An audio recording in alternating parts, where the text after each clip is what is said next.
An executive order directing flags to fly at half-staff this Friday, the day of his service.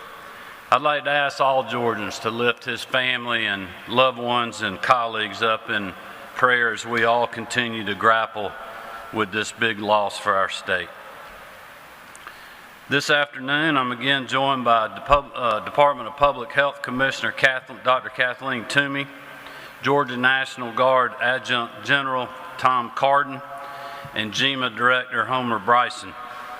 As always, I want to thank these hard-working Georgians and their staffs who are on the ground right now for their tireless efforts in this fight. We are fortunate here in our state to have the best and brightest leading this charge. Today, we're reporting a total of 9,901 coronavirus cases in our state, and I'm certainly continued to be saddened by the loss of life. 362 Georgians have now lost the battle with COVID-19. I'd like to ask all Georgians in every corner of our state to join me and our family to continue to pray for the loved ones that have been directly infected by COVID-19, and for so many Georgians that are hard battling this evil virus right now. During this sacred Holy Week, we must stay united in this fight against the coronavirus. And I want to thank the millions of Georgians who are following the health guidance and helping us truly flatten the curve. We are continuing to make great progress. I also want to thank the frontline workers who are sacrificing every day to keep us safe, our first responders, law enforcement, doctors, nurses, medical staff, public health employees, and many, many men and women who are doing this heroic work. Please keep praying for their safety as well as their families. Many of these frontline workers are unable to see their families during the fight against this pandemic. And while I'm encouraged by some of the recent data, we still have incredible challenges before us. Yesterday, I had a call with our Agriculture Commissioner Gary Black and other agricultural leaders to reaffirm our unwavering support for Georgia's largest and oldest industry.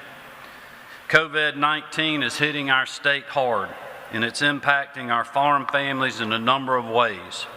First, much of the demand for Georgia farm products is from our schools and our food service industries. With schools shuttered and many restaurants scaling back, our farmers are seeing prices plummet and their demands diminish. Farms that use our country's seasonal worker programs are also seeing amazingly good crops this year, but now they have even more limited markets to sell them in. However, these same farmers are still on the hook for paying 75% of this contract work that they signed up for before the COVID-19 ever hit our state. As you can imagine, coming off generational losses from Hurricane Michael, this is another gut punch for our farmers and our farm families. In the coming days, I'll continue to make the concerns known to our federal partners and ask them to keep our farmers and ag producers at the top of their mind when crafting a Phase 4 stimulus package. Rest assured, we will continue to fight for Georgia's agriculture industry and the families who feed and clothe the world from right here in the Peach State. Now more than ever, I hope you will join me in supporting our farmers and agribusiness leaders by purchasing Georgia-made and Georgia-grown products. Every purchase matters, and every dollar spent provides relief. There is no doubt that COVID-19 continues to impact other industries and workers as well. Thousands of Georgians are out of work, and we have started to see the effects on our state safety net, especially when it comes to unemployment benefits. I want to thank Commissioner Mark Butler, our Labor Commissioner, for all of his great work along with his team members. He is literally doing everything in his power to get out of work Georgians the funds that they desperately need. It's amazing that his team has processed a record number of unemployment claims in the last 2 weeks, They are literally working around the clock to meet the needs of hardworking Georgians in a timely and efficient manner. Earlier this week, I asked Vice President Pence to check on federal guidance for self-employed workers, gig workers, and 1099 contractors from the U.S. Department of Labor, so that here in Georgia, Commissioner Butler can approve the provided funds. The Vice President assured me he would do so, and I certainly look forward to receiving the necessary guidance from Secretary Scalia and the U.S. Department of Labor in the near future. As you know, I ordered that all Georgia's K-12 public schools would remain closed through the end of the year. As a parent of 3, please know that this decision was not easy, but it is incredibly important as we work to keep our students, families, and communities safe. Since that announcement, my staff has been in constant communication with educational leaders across the state, and we have worked with State School Superintendent Richard Woods to help districts prepare and students adapt. In the coming days, Superintendent Woods will partner with my office and launch a working group to develop guidelines and best practices for our schools involving meals, distance learning, facilities and equipment, mental health, and professional learning. We will do whatever it takes to continue to support our educators, our students, and our parents during these challenging times. This month, we have taken some big steps in the fight against COVID-19. General Cardin and the Georgia National Guard have deployed to several long-term care facilities to clean and mitigate coronavirus exposure. The Guard now has 36 infection control teams and has completed missions at 67 facilities in just the last 6 days. These teams have allowed the Guard to assist between 7 and 10% of all our state's nursing home facilities each day. Once we reach 100% of these facilities, the General is prepared to start over and do it again. To provide more assistance to General Cardin, his team, and our long-term care homes, I'm taking new executive action to protect our state's most vulnerable citizens. As we mentioned previously, the Centers for Disease Control and Prevention has determined that older adults, people of any age who have serious underlying health conditions, and certain other groups may be at higher risk for complications from coronavirus exposure. The Georgia Department of Public Health has determined that COVID-19 is spreading through nursing homes, inpatient hospice, assisted living communities, personal care homes, immediate care homes, community living arrangements, and community integration homes. We have dramatically increased access to resources to these facilities to mitigate exposure, but we have more to do to protect these Georgians. Earlier today, I signed an executive order extending Georgia's public health state of emergency through May 13, 2020. This measure will allow us to deploy more resources to communities in need, lend support to frontline medical providers, and keep preparing as we brace for potential patient surge in healthcare facilities. I appreciate Lieutenant Governor Jeff Duncan, Speaker David Ralston, and the General Assembly for working with us to ensure resources are available to proactively respond to this COVID-19 pandemic. This afternoon, I also signed an executive order mandating more aggressive infection control measures at long-term care facilities across our state. I'll outline a few of the key requirements. Facilities must adopt infectious disease transfer protocols with nearby hospitals. Visitors and non-essential personnel are strictly prohibited except in compassionate care situations. If feasible, these facilities must provide in-room dining services and all group activities be canceled. Employees must wash or sanitize their hands after any interaction with a resident.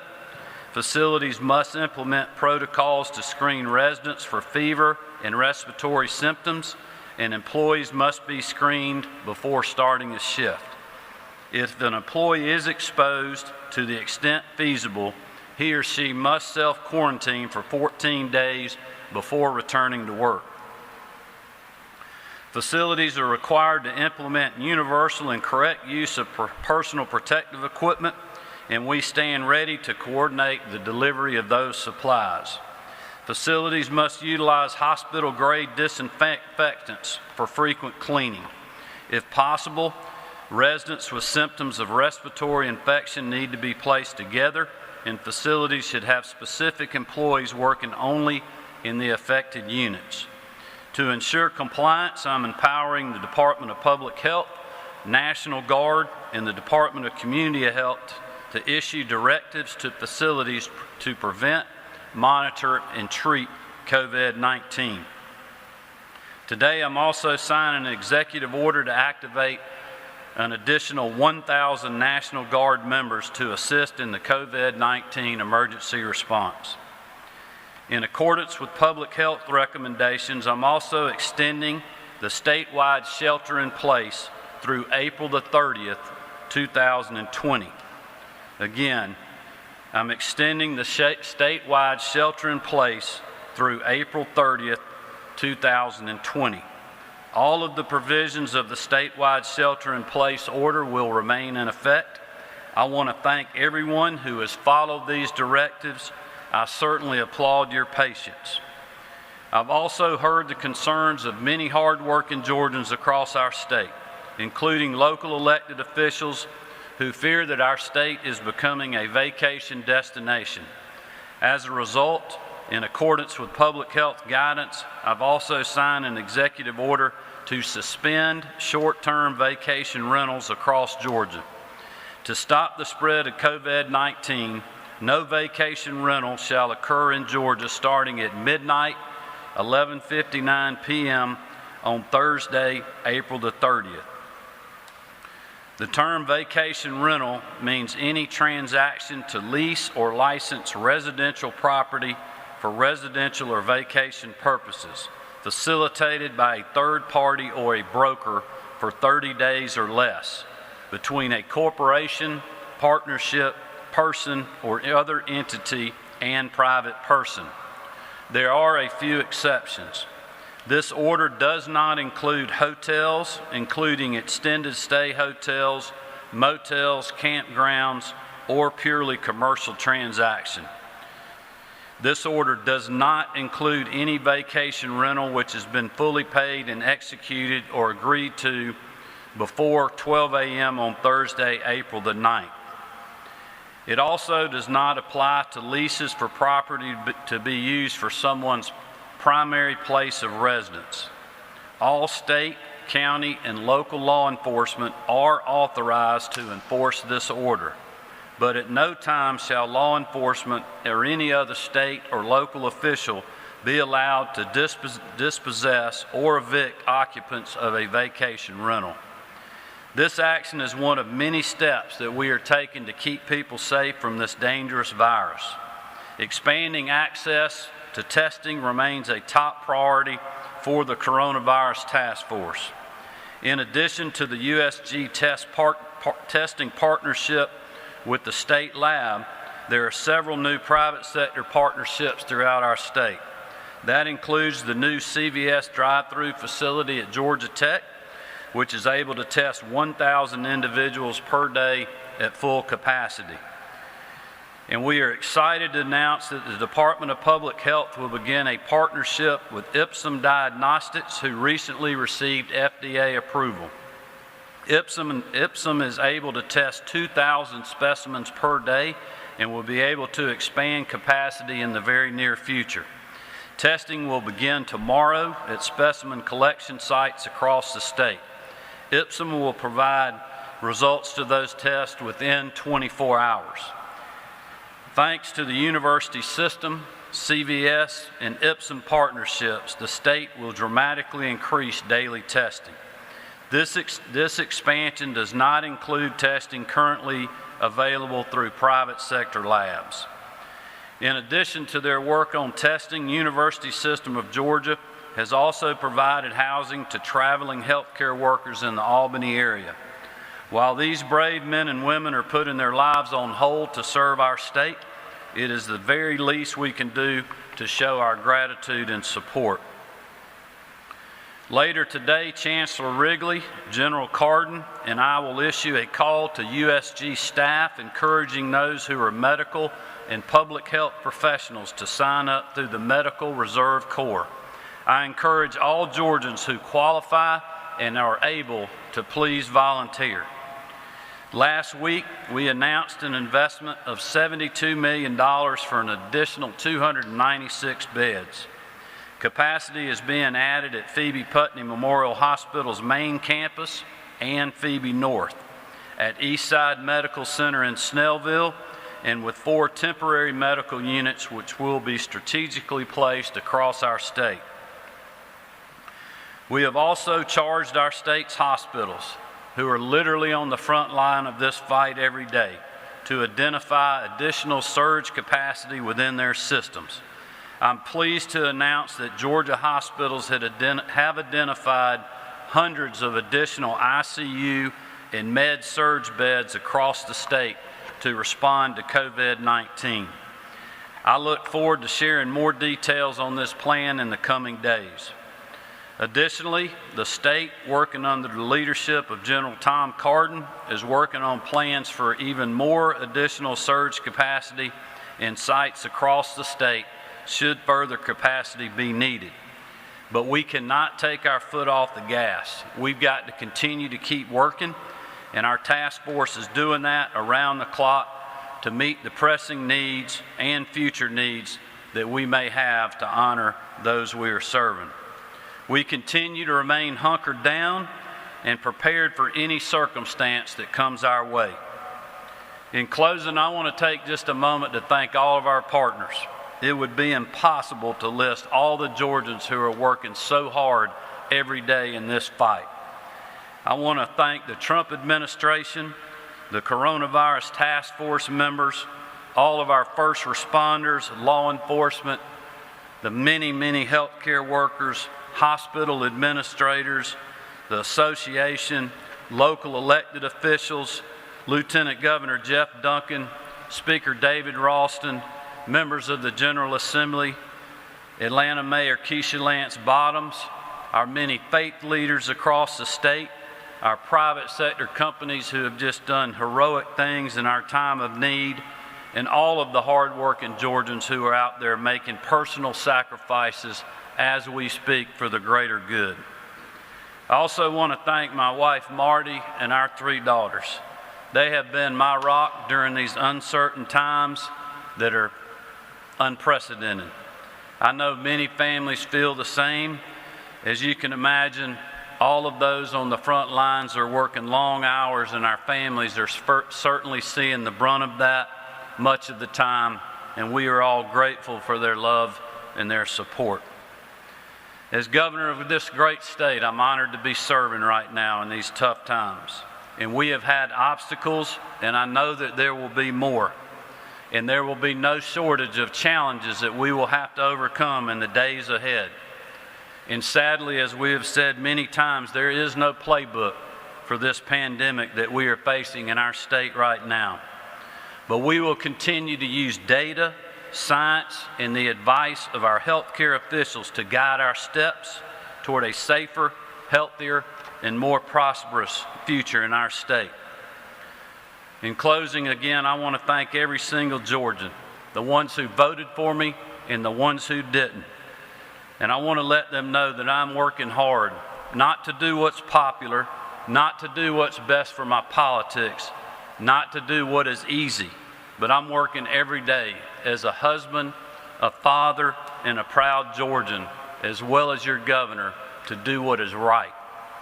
I want to ask for your continued patience and your prayers, because we are all in this fight together, and we are going to emerge stronger together through this fight. Thank you, and God bless you all. Yeah, sure. Governor, thanks for doing this. Mayors and county commissioners have all pleaded with you to close down beaches and state parks. So have North Georgia commissioners. They think it's sending a message to tourists to come on down, that it's fine. And many are worried about mixed messages, citing comments from your chief of staff urging Georgians to head to the beach or to state parks. What do you say to them? How do you reconcile those competing messages? Well, I think, there's a lot of messages out there in today's world. I've been in conversations with a lot of those folks. There's a lot of people that have a lot of opinions about all these different orders, but I know they're doing exactly what I'm doing. They are doing the best that they can to keep their local communities safe, and I'm doing the best that I can to keep our state safe. I think part of the problem was people didn't understand exactly what it meant that we were going to keep state parks open and have our beaches accessible. It doesn't mean that we're opening the beaches up for spring break parties or the Friday afternoon before the July 4th weekend. And I've had many of those conversations. And I've also talked to many residents of our coastal areas and other places that are glad that we have those outlets for people to get some exercise, to get some fresh air, to do it in the right way through social distancing. I have made that decision based on my discussions with Dr. Toomey, but I understand their concern. That's one reason we went ahead today and did the ban on short-term rentals. I think there was a lot of concern about people coming that didn't need to be traveling. I've heard that concern, but the fact of the matter is, in our beaches and state parks, there's people on social media that are posting videos literally from July 4th. And there's people posting videos of something that happened 2 or 3 months ago that hasn't been happening since the order is in place. I'm getting detailed reports multiple times throughout the day. I've been on a conference call every night with Commissioner Williams from the Department of Natural Resources, Colonel Vowell, members of their team. We know exactly how many people are on the beaches at different times of the day, checking state parks, looking at parking at our area boat ramps. And if something gets out of control and Georgians are not following the directives and social distancing, then we'll shut those down in the future. But right now, people are behaving, and this in many ways is like a water balloon. People wanted me to do a shelter-in-place order. We got to the position where we felt like we needed to do that, but when you start closing, gyms and fitness centers, you push somebody somewhere else. And having, I think today or over the weekend, the max we had on the beaches at St. Simon was 300 people. Well, if you've ever been on that beach, that is not many people on the beach. There's people exercising. We're not allowing chairs. We're not allowing coolers. We're monitoring the campground. So if a family goes to camp out during this madness, which I could certainly understand people wanting to do, getting their kids out of the house for some fresh air, they're staying in their campsite. We're monitoring that. If they get to where they're gathering, we're going to shut them down and make it leave the park. But the truth is, we didn't see that last weekend. We're going to continue to have law enforcement on the ground, and I want to thank DOT as well for their signage to let people know, about the rules that are in place. And if something gets out of control, I'll take action to shut down specific, parks, boat ramps, or whatever. But right now, we're not seeing that, and I want to urge all Georgians to continue to follow the rules and help us with that.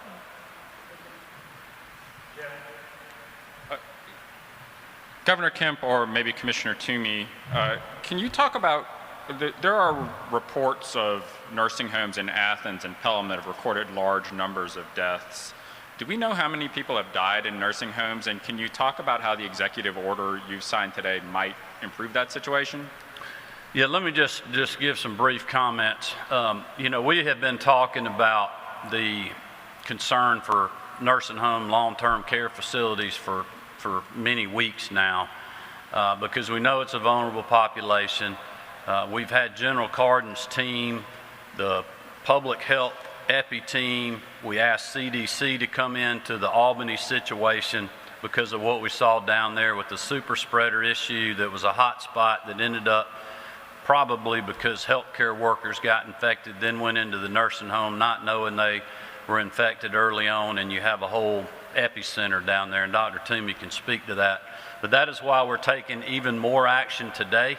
General Cardin's team has been working for days now on the sanitary issue part of it. We've stressed to the associations and the facilities about the CDC guidelines.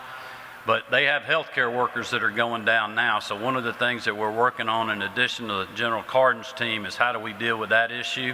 Those plans are in the works, and for the specifics on the numbers and probably some more follow-up to the recommendations that are in the executive order. I think Dr. Toomey could probably better speak to that.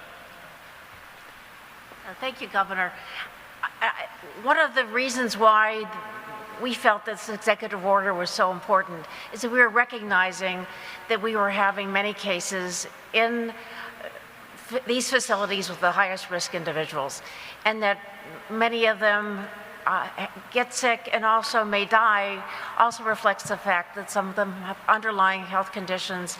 And for example, in a hospice, so someone is in a hospice because they have underlying medical conditions.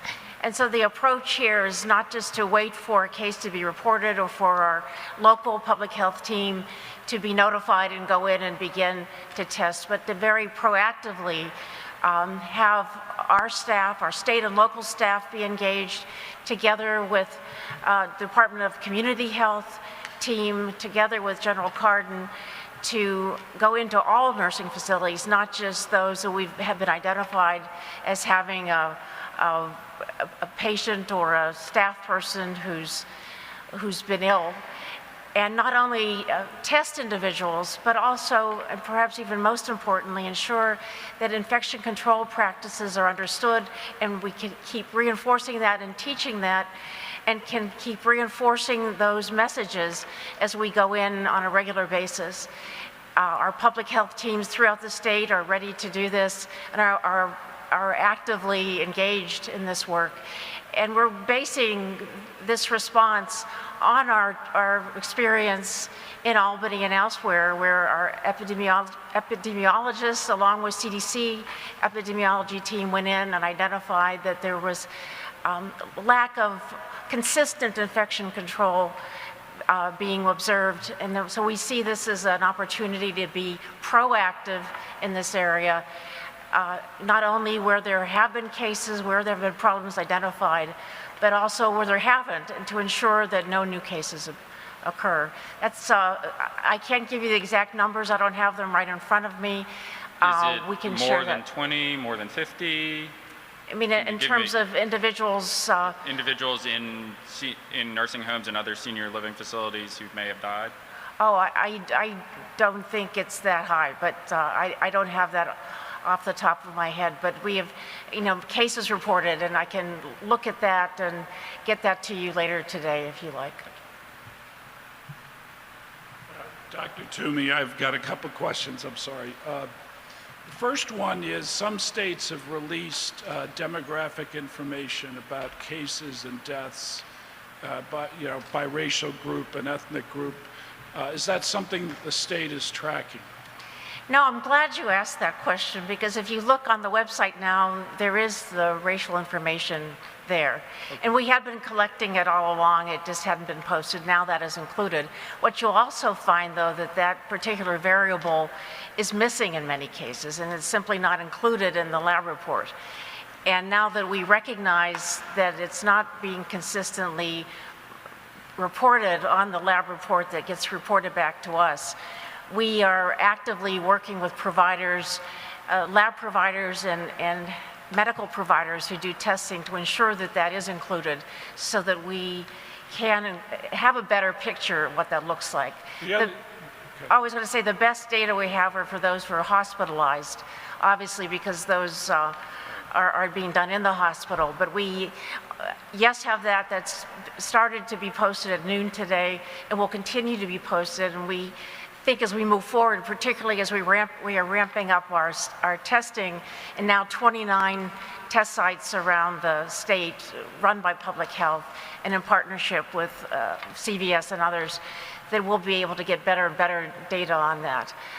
But we are seeing also that there's a potential need for additional information, the demographic data. And I have my team right now working on trying to develop, in a proactive way, a dashboard, as it were, of additional data, and we hope that we'll make that available in the coming weeks. Are African Americans having higher rates of cases and deaths? We're certainly seeing higher rates in places like Albany, and we're seeing some higher death rates, again, looking at Albany. But because the data are so inconsistent, we have as many as 60% of our cases without that racial data. So it's hard to make a firm analysis without consistent data, and that's why moving forward, and particularly as we have increased our testing capacity and recognize that this is a deficit, we will get better and better data as we go along. But it is on the website now. One other quick question. Do we have, are you all making any kind of reports on the number of healthcare workers who have been infected? Do you have any data on that? We don't collect those data as part of our case reporting, and we get anecdotal reports from the hospitals themselves. And I would turn to Homer to see if GMA collects that data through their hospital engagement. But that's something we get reported anecdotally, but not in a consistent way as a case report. Thank you. Governor Kemp, you mentioned you're keeping track of the inventory of medical facilities and beds and equipment, supplies, constant inventory you're continually making. Have you been in touch with the Army Corps of Engineers and their offer to the states to build field hospitals, to transform existing structures and facilities into field hospitals as one option of expanding capacity in the state? And one other follow-up is, where are we in the projection of the peak being perhaps April 20th, 21st? Where is this state in preparing for that with the hospital inventories, medical beds, and ICU beds we have right now? Well, let me give you kind of the high-level comments on that, and then I want to let Director Bryson speak directly to supplies and equipment, because I think it'd be good for Georgians out there to know exactly what we've been doing, how much communication we have, what we're purchasing, what we're sending out, and how we're doing that. And then I'd like for General Cardin to speak specifically, because he, along with Director Bryson, are directly working with a lot of people in my administration on the hospital bed surge capacity. That is a moving target, John. I mean, it continues to change daily now that we have, quote, models that we can follow. But also, it's good to have the models, but I want people to know I don't fully trust the models, because we have other issues that we're dealing with in our state that we need to build in extra capacity for. I think when you think about what we're seeing in our long-term care facilities and other things that are out there, I'm sure every governor across the state's dealing with those issues in different kind of sectors depending on how their population is and what their state looks like. And I think comparing Georgia to Florida is a good example. Very different communities when you think about a lot of the resort retirement communities versus the diversity of communities that we have in our state. But we are literally working on that issue and have been 24/7. Our people have been putting out very long hours to try to use multiple data points and models to let us know what that surge capacity is, how much of it we're going to need, and whether we need to look at facilities like the Army Corps, facilities that we can do ourselves, resources that we have in our state. But mostly what we've been working on over the weekend, I want to thank the Hospital Association and all of our hospitals, our hospital administrators from all over the state that have worked tirelessly with us to identify existing assets that they have in their brick and mortar buildings right now, or old shuttered facilities that we could stand up in a very quick time. A good example is Piedmont, and Kevin Brown, the CEO there. We have moved up their open date on their tower 4 months by cutting through government red tape, permitting issues, and a lot of other different things where we can get those. I think it's like 80-something additional rooms. I mean, that is going to be huge for us in the metro area should we need it. That was something that really wasn't on our radar that they brought forward, that, hey, we think we can do this. We did the due diligence. And now we got that baked in along with the $72 million, 296-bed plan that I mentioned in my remarks. But with that, I'll let Homer speak to supplies from, ventilators, PPE, the Corps, and then General Cardin can talk about what his group is doing that we're going to hopefully be able to share more information in the days ahead. Homer. Thank you, Governor. This is a relationship between the state and the federal government when it comes to supplies. It's a unique situation and one that none of us has ever faced before. And to the federal government's credit, they're not using the old models that they've used in the past to how they do business. They've proactively pushed out 3 different allocations to the state of Georgia from the strategic stockpile for supplies. KN and N95 masks, that's over 300,000 masks that have come from the stockpile. Surgical masks, over 900,000. Face shields, over 100,000. Gloves, over 900,000. And ventilators, 100. So they recognize that they've got to be proactive, and so they've changed the model, and they're working very aggressively. We were in conversations with them yesterday, and what they're doing is they're identifying states that are having the hot spots and the issues, and they're going to push resources to those states based on that need. So everybody doesn't get in line and order whatever they think they may need. It's really going to be priority based on the facts on the ground in your individual state. So we think that bodes well for us as a state. Specifically related to ventilators, they've got a model in place that involves the State Department of Public Health, HHS at the federal level, and any time that public health believes that we are within 72 hours of running out of ventilators in our state, then the federal government will make a push to the state to provide ventilators. So that process is working well. We've spoken to over 500 vendors in the last 2 weeks, and we've made significant purchases of PPE to support the medical folks and the first responders in our state.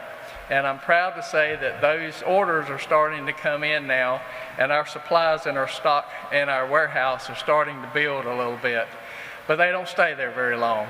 We brought in materials. We're going to push out just about everything there today. But we've already shipped over 870,000 N95 masks, 1.2 surgical masks, 200,000 face shields, over 3 million pairs of gloves.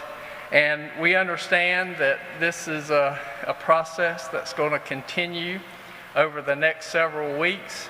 And we've got a lot of folks dedicated to ensuring that we get the materials and that we get them pushed out.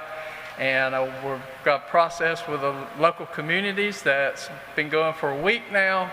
The system seems to be getting in place. People are getting used to it, and we're hearing good remarks about that. We still don't have the quantities that we need, but it's improving daily. Good afternoon, everyone. I'm Major General Tom Carter. I've been tasked by the governor to compare anticipated hospital bed requirements with capacity. As the governor mentioned before, there's a lot of thanks to go out to the Georgia Hospital Association, hospital CEOs, chief medical officers. We put together a joint interagency public-private team at our headquarters at Clay National Guard Center, and many of these aforementioned entities have actually put staff in our conference rooms to help us get after this problem. The only hard numbers that we have to deal with is hospital license capacity and what hospitals tell us their capacity to surge to is. Now, as the governor mentioned, there are a number of models that we're looking at. All models are wrong. Some models are useful. So we look at the models that we believe are useful. Those that have been cited by CDC and the White House are among those. And we're taking a look at essentially the worst day in Georgia. And we make those recommendations with respect to where we can build capacity, as the governor mentioned, within brick and mortar, and where we may need to build surge capacity outside of brick and mortar. But at the end of the day, the governor's guidance to us has been very clear and unambiguous.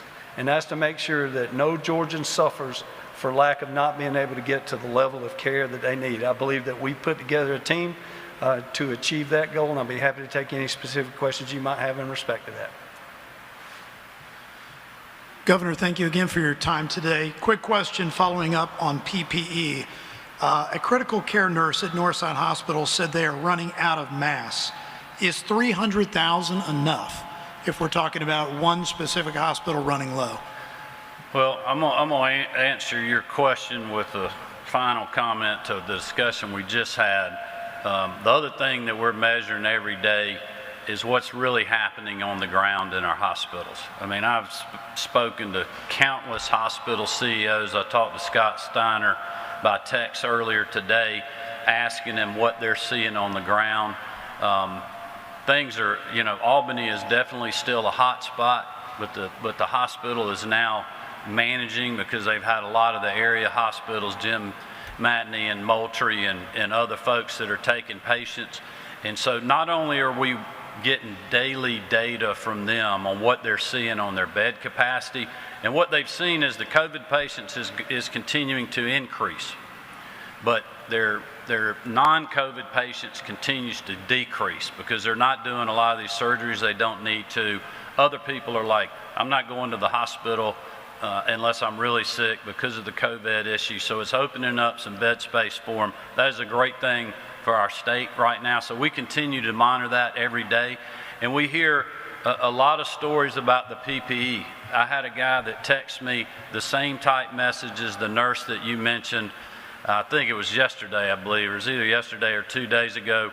I sent that to Homer. Homer's reply was, I think it was on Monday, and Homer's reply was, we had a shipment go out to them on Saturday. So, look, the supplies, as Homer said, we wish we had more of a stockpile. I know the nation wish it had more of a stockpile. The world wish it had more of a stockpile. You have literally, 159 or so countries that are trying to find PPE right now. And that's why I really applaud what the Trump administration and Vice President Pence is doing and the way they have their supply chain network set up, because they know the supply is tight and they're managing that, 72 to 96 hours before states need it. That is why the data that we're collecting from the hospitals and that we're sending to Dr. Burks and her team so they can really know where the next hot spot is going to be, where the one is today, so they can stay ahead of it on shipment. So, when the supplies get tight, we hear from frontline healthcare workers like that. My answer to that would be that I believe that we're doing everything in our power to get that PPE that we have to those facilities before they actually run out. And I believe that that has happened every single time. Homer can speak to that if that isn't the case. But that's going to be to continue to what we do. But I'll also, as Homer mentioned, we're not just relying on the federal government. I mean, we're in the market right now. We have literally, have gone all around the world. A lot of Georgians are reaching out to us with connections that they have in different marketplaces all over the world, and we continue to buy what we feel like we're going to need. And I believe right now we're staying ahead of that. As Homer said, I feel a lot better about PPE right now than I did a week or 10 days ago. Governor, my next question, the state will be receiving a large $200,000 or 200,000 dose donation, I should say, of hydroxychloroquine, obviously to treat patients with COVID-19. Will that also be used to or be available to autoimmune disease patients that may be having a difficult time getting prescriptions filled and need that? Well, I may let Dr. Toomey speak to that because I'm continuing to let the medical experts drive my decision-making on that, relying on Dr. Toomey and public health as well. I'm not exactly sure what that donation was for, but I do know this. There are trials going on, I think, or either some physicians that are prescribing that medication for COVID patients, but there are also a lot of people that use that drug on a normal basis that have had a hard time getting it. And I also know that there's a lot of research going on right now on that medication and whether it would be good for COVID. So I think there's a lot of options on where that drug could go. But I'm going to let the healthcare professionals and the medical community drive that decision for me. And I don't know, Dr. Toomey, if you'd like to add anything.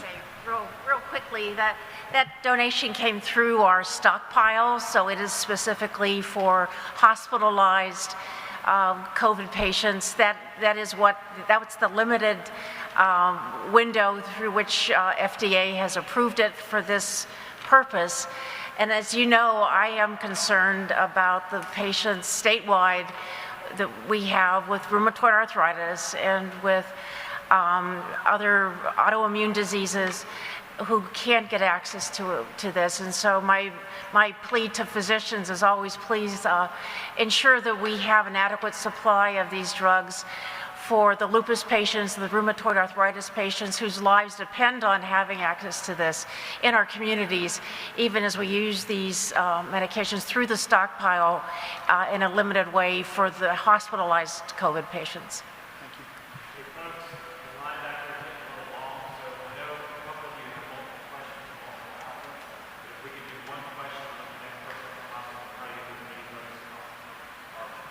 Commissioner Toomey, question for you. Thank you guys firstly for doing this. We appreciate it. We appreciate the updates. Our question to you is why did it take 8 days for the State Department of Health to finally report the first COVID death in Muskogee County and Columbus, and similarly in Burke County and Augusta? There's a lot of local numbers, and by the time it gets to the state level, it's taking days, weeks. I know you guys have a lot of numbers. What do you want to tell those departments who rely on your information more quickly? No, I think one of the things that I've said before at some of our meetings is that these data that we get are the most accurate data that you can get anywhere. However, it takes time to verify data. And social media is very fast and instantaneous. And a hospital may report a death much sooner than we actually get that actual death certificate or other report. So our data are not real time, not for cases, not for deaths. And so that whether it's that death or any other case, you have to recognize that our data are the most accurate source of information, but there is some delay for us to verify everything, including the actual cases themselves. That is public health surveillance. That's the way it works, not just for this particular condition, but for all health conditions. And I think it's sometimes difficult to rectify the fact that our data aren't keeping up with social media or even the press releases of the hospitals themselves. We've had a lot of people, I think this is for the governor. Thank you. We've had a lot of people reach out to our newsroom concerned that they haven't been able to access unemployment benefits. They're having trouble getting through on the phones or online. What's being done to sort of bolster the response there, and what advice do you have for those who've been trying to get through and haven't been able to? Well, I would tell those hardworking Georgians, I understand what you're going through. I know it's a very tough time. I will assure you that Commissioner Butler and the team at the Department of Labor is doing everything humanly possibly to, process those forms and paperwork as quickly as they can. It is unprecedented, the number that they're getting in now. I'm sure Commissioner Butler can share some of those. And they told me one day what they normally process versus what they did is a staggering number. But there's also an unprecedented number of people that are trying to get relief right now. And we understand that. We're doing everything we can. I talked to someone that's, a hairstylist today that had a hard time getting through. And the reason is they can't process that yet because they haven't gotten the federal guidelines. And that was something I spoke directly on the call. I think it was Monday with the Vice President and the nation's governors, and the U.S. Department of Labor and Secretary Scalia are supposed to be getting those guidelines to us for the gig workers, the 1099 workers, and things of that nature. So as soon as we can get the guidance, Commissioner Butler, he has literally been saying every day to us, look, will you tell them we need those guidelines? Because he knows, and he wants to process those forms. So I would just tell people to be patient, and as soon as we know anything new on that segment of the unemployed, we will immediately get that out. Governor, this question is from Richard Elliott from WSB-TV. You didn't specifically mention churches or houses of worship in your shelter-in-place order. There are some churches, as you know, in Georgia whose members have been cited for holding services and who say they'll hold services again on Sunday. What message do you have for them? And are you looking at doing further restrictions? Well, I'm going to be speaking specifically about churches later in the week. I want to thank all those faith leaders out there that have taken a proactive position on helping us fight the COVID-19 virus and flatten the curve. There have been many pastors and bishops and reverends and other people that have made some very difficult decisions to, move to online services, to do innovative things like drive-in services, if you will, in your vehicles. Just unique ways to help us flatten the curve. Unfortunately, we've had some that have not adhered to those guidelines. And look, as a faithful person and a believer, I understand how hard that is. If anyone needs to be in church right now praying for wisdom and guidance, it is me, but I'm having to do that in other places. All I can say is I'm proud of the many faith leaders that have made these decisions, who have owned it and have gotten their congregations to go along with it. Many of them have taken financial hits doing this. I would encourage those Georgians out there that are members of those institutions to please remember you can give by the mail or online and support them in this difficult time. But I'm going to speak some more to that later in the week. We just want to continue to have our churches follow the guidance that we have. The last thing we want to do is to go out like we had to do at this church and give citations. But the fact of the matter is, we got complaints. We went out there and asked nicely and dispersed them, and then they were back that night. I mean, that is just, that is not how we need people to operate. We do not want to be the bad guy. We want our citizens to be part of the solution, not part of the problem, and that's what I continue to ask our faith leaders to do. Are you willing to shut down churches or congregations of worship?